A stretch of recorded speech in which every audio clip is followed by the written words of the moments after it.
Hey everybody, welcome to episode number 44 of Cameron's Nostalgia Podcast. I'm your host, Cameron Strickland, and today I have with me Braden Campeau. How are you? I'm very well, Cameron. How are you today? I'm doing great.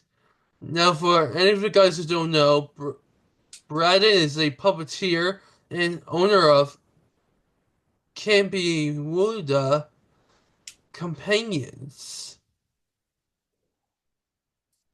Yes, indeed. And he's in the show right now.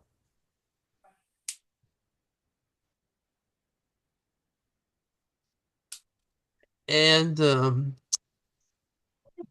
let me see.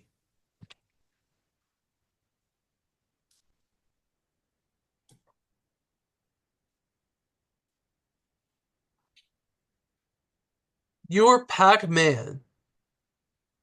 I did play a role of Pac-Man, yes, for a friend of mine. He makes short films, and he had a short video that he did where it was the life of Pac-Man, and I played the lead role in that short film. Was it Real Ghosts of Pac-Man? That was the one. You are production assistant for Adobe or no Adobe? For which, sorry? Adobe or no Adobe? To be or is that to be or not to be? I'm not sure. I have to look. Doobie or no Doobie? Oh, yes. Okay. Yeah, yes. That's a film that hasn't quite come out yet, but it's a ongoing project of a friend of mine. He's working on a film that I helped on the set of doing set photos and things.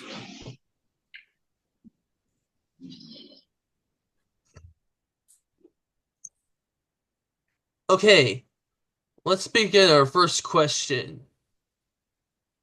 Fire away. How did you get interested in puppetry? I got interested. Well, I've always been interested in puppetry. I grew up watching Sesame Street and the Muppets, um, the Dudley shows like that, and always it was interested in being able to play characters beyond just myself. And I got into puppets. I've worked with special needs individuals for about 8 years now. And the center I used to work at, they had puppets that they would take to school, to different schools to teach kids about disabilities and things like that. But they couldn't do it anymore because of the company, that they had to follow the company's rules. So I decided to teach myself how to make puppets to see if I could do it. And I fell in love with it, and I've been doing it ever since. Nice. So, what was your first puppetry gig? My first puppetry gig, I would say, it would just be I make my videos on TikTok. The first actual gig that I did was a spot in a stage show of a kids play for Spamalot, which is a kids play version of Monty Python's Search for the Holy Grail. Um, I got to play Tim, the enchanter, and I had this little tiny puppet body that I made so that it looked like I floated around.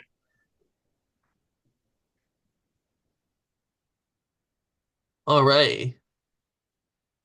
So, what was it like working on the Real Ghosts of Pac-Man? It was good, lots of fun. Uh, Getting to work with my friend Johnny was a good time.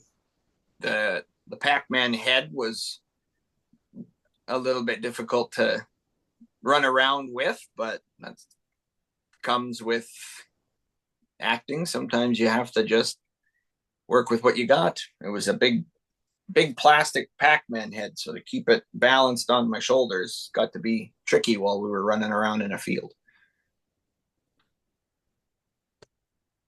How did you remember Pac-Man? Pardon? When you first playing the game of Pac-Man, how did you remember it? Oh, I remember it quite well. I enjoy the game very, very, very well. I used to grow up. We had a little arcade that you could play it on. The old version. Was it Atari? No, it was a little standalone console. Ran on D-cell batteries and sat on your table.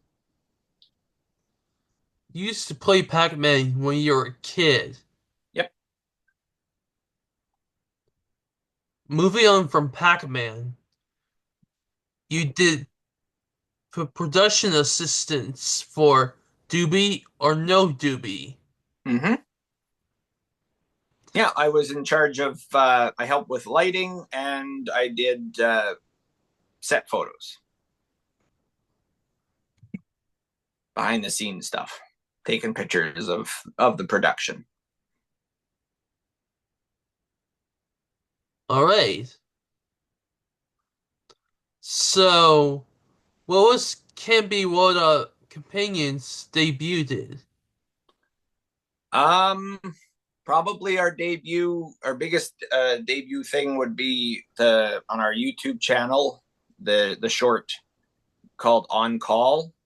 You can find it on our YouTube. That was a little 5-minute video that I put together using my the face of my studio, my puppet doppelganger, and his little adventure of being on call for work on a weekend.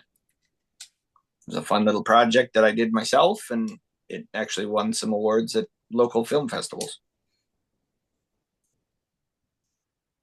Your face looks like the Nazareth of Jesus. Well, thank you. Not what I was going for, but I hear it a lot.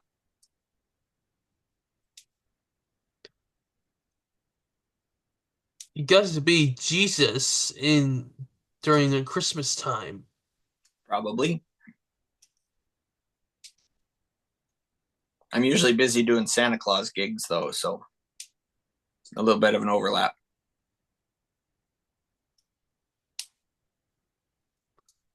And what was the company founded? It was founded, I created Campiwoda Companions in 2018. 2018. Yep.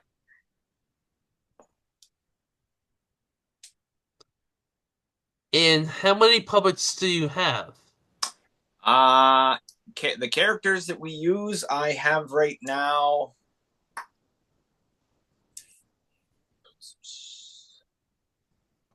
There are 7 that I have kind of in my roster. 7 puppets. Yep.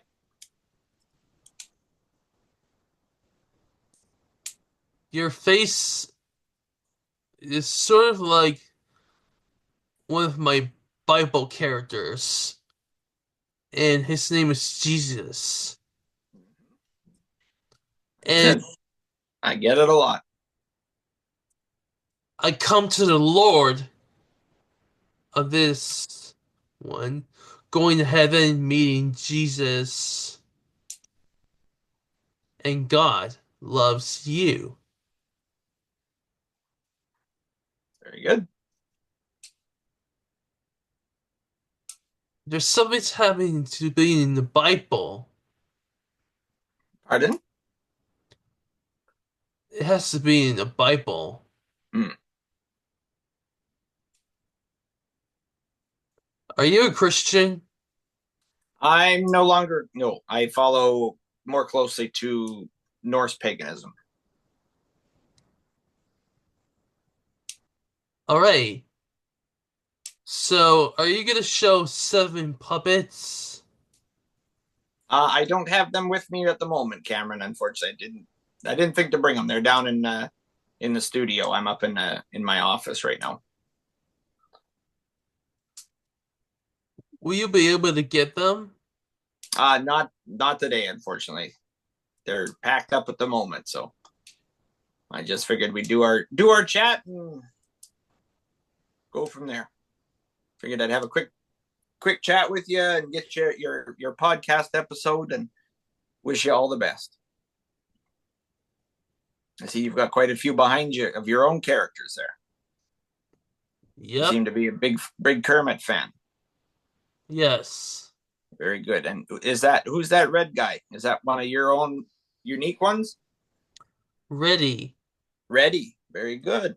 Has he been in a lot of shows? I have seen bit shows like this. Mm. Have you done a lot with Reddy before? Yes. Very good. Is it on your YouTube? Well, not really. Oh, okay. Just private stuff. Well, not private stuff. Hmm.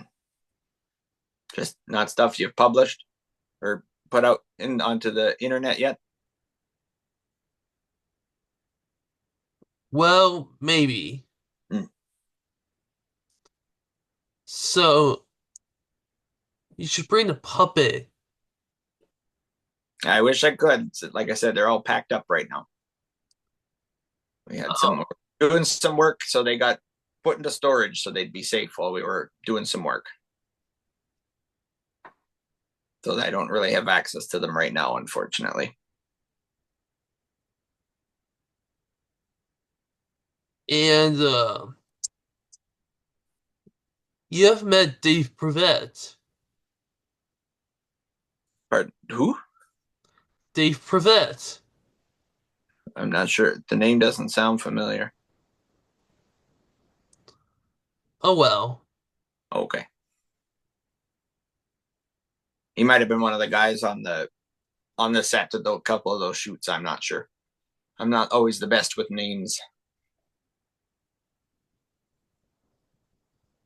All right.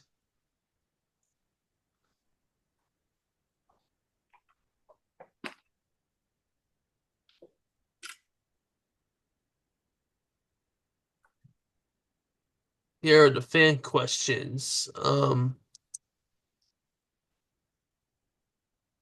was your favorite Sesame Street episode?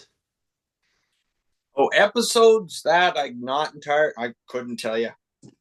I don't know the episodes all that well, but I liked the shorts that were in between. I always remembered the pinball one where they counted to 12. 1, 2, 3, 4, 5, 6, 7, 8, 9, 10, 11, 12. Other than that, it's been a number. I haven't watched Sesame Street in probably, oh goodness, probably 30 years. So I can't remember what the episodes would have been to name a favorite. It's since 1995. And I'm older than 1995, so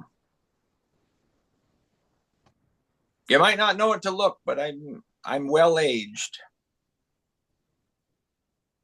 All right.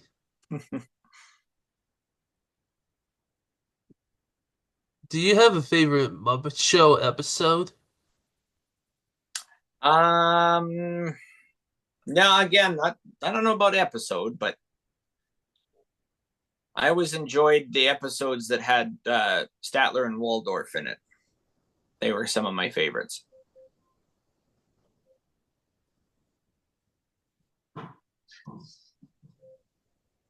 All right. So, what's it like being a puppeteer? It's lots of fun. I get to do a whole bunch of different characters and get to see how the magic happens behind the scenes. And every time you're on set, it's an adventure. Whether you're stuck behind a table or you're sewn into a couch.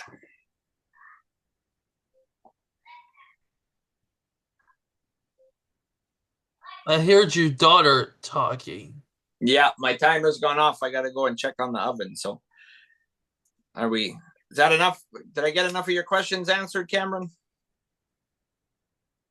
What is your daughter's name? That's another private one I won't be putting on the internet. I like to. She'll get on the internet when she's good and ready, but I won't be doing that before. Oh, sorry about that. That's quite all right. You're good. No offense taken. Well, Braden, thank you so much for your time. It's my pleasure. Thank you so much for having me. I look forward to checking out your show. Is there anything else you'd like to say? I just wishing all your viewers the best. I hope you have a wonderful rest of your day. I hope the your work is good, your puppets are fun, and to just take care, have fun, and do good. Nice. Stay tuned. There will be more guests coming up. Until All next right. time, Bye. peace. Bye, Cameron.